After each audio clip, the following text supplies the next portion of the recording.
Yeah, I wanted to become a doctor. So I pursued that with all my heart and all my being I could. I really studied hard and got into med school. And it was great. I'm a doctor now. And so then I did med school, then I did residency, and got into residency in internal medicine at UAB here. And it's a 3-year program. And I had the third year I got there, and I was just burnt out. I just was wasted. And I was ready to quit. I was ready to just leave medicine. Even was looking in the lawn ants. What can I do? Connie, my wife, was with me. She wanted me to be happy, and I wasn't happy. And I just cried out to the Lord and said, "Dear Jesus, I know, that you came to give us life and give it abundantly. I know that's true. It's in your word. But Lord, this isn't the abundant life. I want the abundant life, and something's wrong here. It's not working. And I know your word is true, and it's me. The problem is me."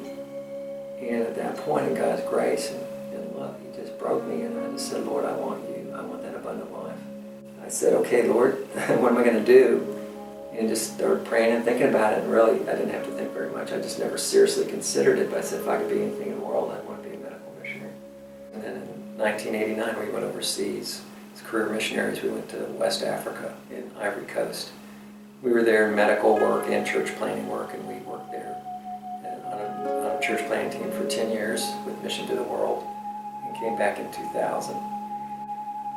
And as I came back in 2000, I loved being a missionary. It was hard, but I loved it. I loved the way medicine and the gospel go together, so naturally people coming and hurting so badly. And my desire was, as I come back to the United States, my prayer was, "Dear Lord, let me be a missionary here in the United States."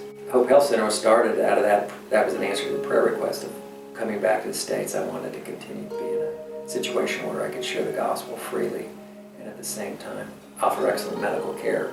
They go together, being the best for Jesus. And that's our desire here. The whole point of this place is, it's like, the parable of the men carrying the paralytic to Jesus. I love that story, and I love it. I use it for what we do here. We have a wonderful staff here. They're committed. They know why we're here. It's because of Jesus. And when someone comes here, a patient will come. Well, our whole point, our whole mission with the love of God and by His grace is like those 4 men that were carrying their beloved friend. Their desire was to get him to Jesus. And when they got there, and it wasn't easy, they had to go up on the roof and dig a hole and drop him down, but still, they got him in front of Jesus and laid him basically at His feet so that then Jesus could do what Jesus does. And that's our desire here. Each patient comes in. We just want to present him to Jesus. He's the healer. The majority of our patients are adult. We see kids, we love seeing them from newborn, all the way to as elderly as they'll come.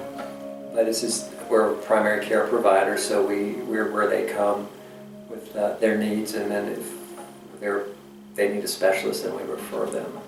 One of the hardest things here is that we get a lot of no-shows.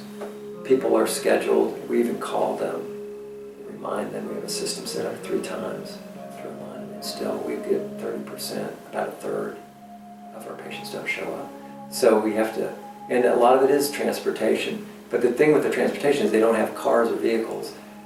So they have to arrange it with someone else, a family member, or they may have to pay somebody. The bus, Fairfield's struggling so much as a city now, as a town, that the Birmingham bus system won't come here. So that hurts some of our patients. They can't get here now because the bus won't come. One of the things I've really tried to do is to be able to spend time with our patients and not make them feel rushed or bothered. So that's, we don't see a large volume of patients, but the ones we see, we want it to really be a quality time with them, not just in medicine, but also we can talk about spiritual things too. They're very willing to talk. Most of them are very open about their faith and their relationship, and it's fun. And we pray, of course, we pray all the time. Jesus is the healer. I've not healed anyone ever.